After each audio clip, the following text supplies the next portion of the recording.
Hello and welcome to the Impact Your Fitness podcast. My name is Jennifer Schwartz, and today I'm going to discuss the wear patterns inside of joints. So that's what I said, inside of joints, not just wear and tear. We've heard that term before. So one theory I have is that the more we understand about joints, the more we will be amazed and excited about how it's all staying together, and then have some respect for our process of improving our joints and keeping them healthy. Personally, I'm very interested in bones, soft tissue, muscle, ligaments, and actually excited to talk about this stuff. So this isn't fake giggling. I'm pretty excited. One of my favorite topics. And today, what I would like to discuss is this wear pattern inside of joints and give you some tips on how to program for that. So personally, I have some experience with this, but I know for a fact it is a problem in our country. In fact, there was this huge survey in 2014 that said that orthopedic pain and orthopedic issues were the second most common reason people visited the doctor. And as I'm saying it, I'm wondering if it's even first. But this included back pain, arthritis pain, and how people were complaining about dysfunction in their joints. Like if you can't move your joint, it's dysfunctional. So, or if you can't move it well, it has some dysfunction. And if it has pain, there's usually some inflammatory process involved as well. So wear and tear, it's a term that's often given to these painful joints. Yes, joints wear down. And at the studio here in Alexandria, we like to call them wrinkles on the inside.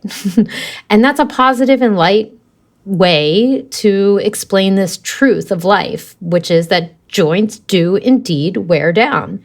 So I have a million examples of this excitement for anatomy. I talk about it with my clients all day, and that's why this podcast exists, so that these conversations can continue and deepen. But what really struck my curiosity way back when I was struggling with my own knee injuries, just in my early 20s, after having multiple surgeries and being really unsatisfied with the questions and the answers I was getting to my questions about my joint health. And so, and beyond like the childhood things that I loved, I've always loved anatomy. This goes everywhere from how Anne Rice used to write about vampires, all the way to, Halloween costumes. And I started strength training and looking at anatomy books from a very early age. So it's beyond that. What really struck my curiosity was this really out of the ordinary story that I heard about John Elway, who is like one of the Broncos' great quarterbacks of all time, and muscle activation techniques, what I practice now. And so this is an outlier. This isn't the thing we should expect, the story that I heard, which was John Elway had the last few years of his career without having his ACL ligaments repaired in his knee. So he was out there trying to win championships with knees that were deficient in a ligament, which is a pretty crazy thing to do. But that's what I'm doing. So I said, wow, that's my hero. That's my Pegasus. And I just kind of became obsessed with ligaments and tissue, soft tissue around the knee since then. So that was 15, 20 years ago. Anyways, that's just about my excitement. We're not going to talk about John Elway's ligaments or his performance. This episode is one of the things that I'd like to share with all of my clients. It's like a perspective that separates a superficial view of the body from one that respects the body. And if you are investing in your health, your longevity, having respect for the body is key. It's, I think, one of the, if there is a rule around here, that's it. Grow and learn to respect the body and practice it. So respecting the body, basically, it will get us much further and further in longevity, in the pursuit of longevity, then the more is better and no pain, no gain conversations in exercise. So if those are even conversations. So this conversation might not be for the more is better kind of mentality. So you can keep going if you don't have that mentality, or, choice is yours. That's why I love podcasts.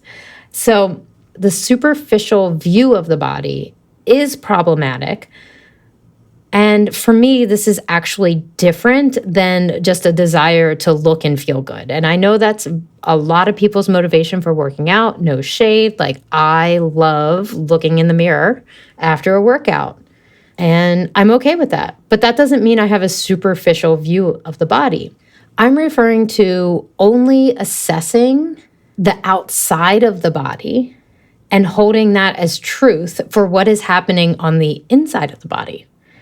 And this happens all the time. So I have some examples. Clients that I know, they have pain, but they don't look like they're in pain. Like, they're not looking older, or they don't look unhealthy. And they're told by their medical provider that they might have psychosomatic pain, or it's all in their head. And they don't feel validated. They feel crazy, if you will. There's a lot of examples of this in TV. And mental health, too. So that's one way. It's basically being profiled for the way you look. Another way that this happens is in alignment and posture, and being viewed only as through an external lens. Like, your feet must always have arches and face forward. I'm stopping myself from ranting is what's happening right now. Okay, so another way that this looks, looking at an exercise machine and assuming that it lines up with joints and not making any adjustments for how your joints move. That's another way that this happens pretty often. Another way is expecting a trainer or a YouTuber expecting everyone to squat and deadlift the same or apply the same exercise to them. Again, they're only looking at how an exercise is performed from the outside.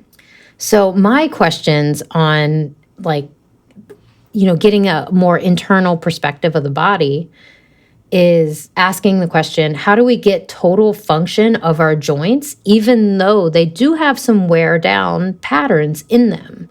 Meaning the tissue has been damaged, the cartilage has been damaged, there's calcifications. So I'm going to get into a list of what those things might be. But we have to start from the same place, the foundation of having respect for your movement and structure and meaning, and how that influences us. That's the starting point. It's a start that most of the fitness and even physical therapy industry, they don't practice this. They may have learned some of the factors of this, but the protocol fix it, numb it culture of medicine has made it impossible for them to use on a functional basis. Just my observation, don't know who agrees with me, and I'll stop any incoming rant here. And truthfully, very happy that I made it through the first half of this podcast without a rant blowing up inside my brain.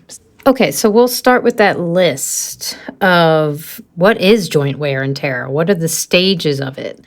And so I was perusing Instagram, and my friends over at Fitness Integrated Science, Lauren Irk, posted this great, carousel post about this very thing. And she references the Osteoarthritis Research Society International and their guidelines for non-surgical management of knee osteoarthritis. So these are the 4 stages of joint wear.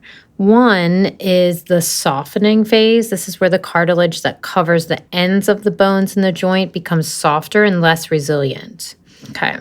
Stage 2, the fibrillation phase. The cartilage then it starts to break down and it forms small cracks or fissures.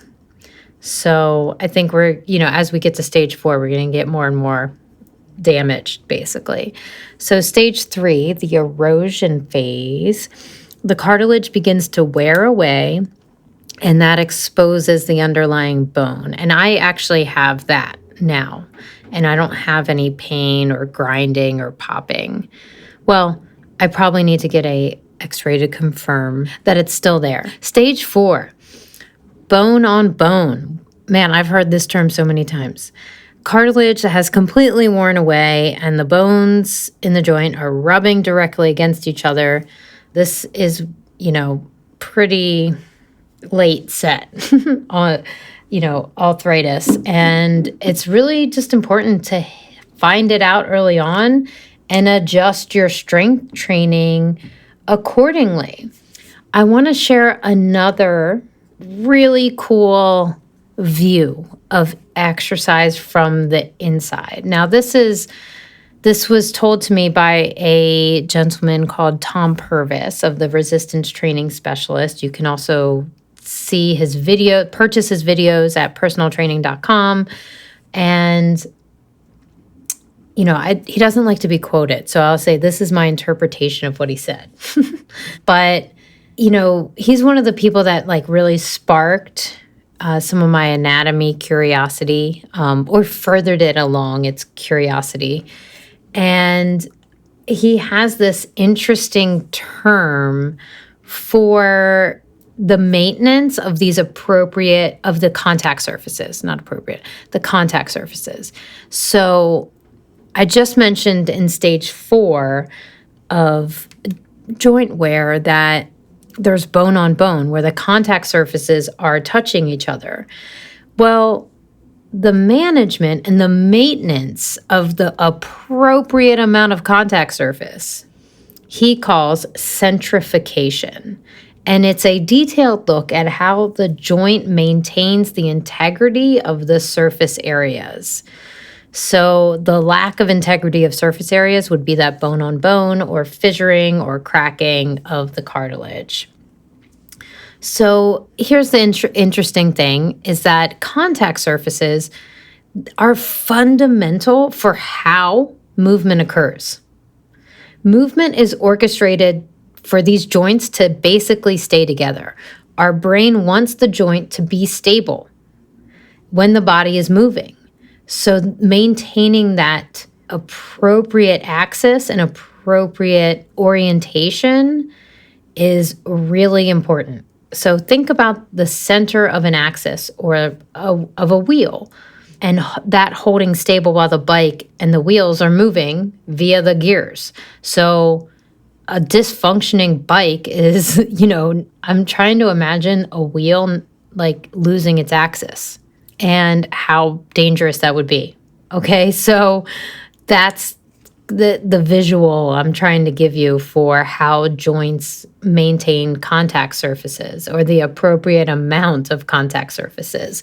It's typically a convex and concave surface, just like if you take one hand and make a fist and you make a open surface with your other hand and you put them together and you push, that's convex and concave. So it's a dynamic management, really, of forces that are happening all at once to maintain the body's movement. It's very cool when you think about it. I'm sure my words are not giving it justice. Even just maintaining against gravity or riding a bike casually is a lot of forces to be calculated to hold these things in places. So it's really joint wear and tear comes from the lack of integrity of intra-joint motion. And that's actually all about like small micro adjustments and micro movements along the way of big movements. Joint management and joint stabilization prevent inappropriate motion. So those are two terms from Tom Purvis as well. And I haven't reviewed this info in a while, so I'm not going to get too much into that. But just imagine that appropriate motion is like a puzzle piece. Imagine a jigsaw puzzle with a piece out of place, but also holding space. Does that work? Would only a single piece be out of place? I don't think so.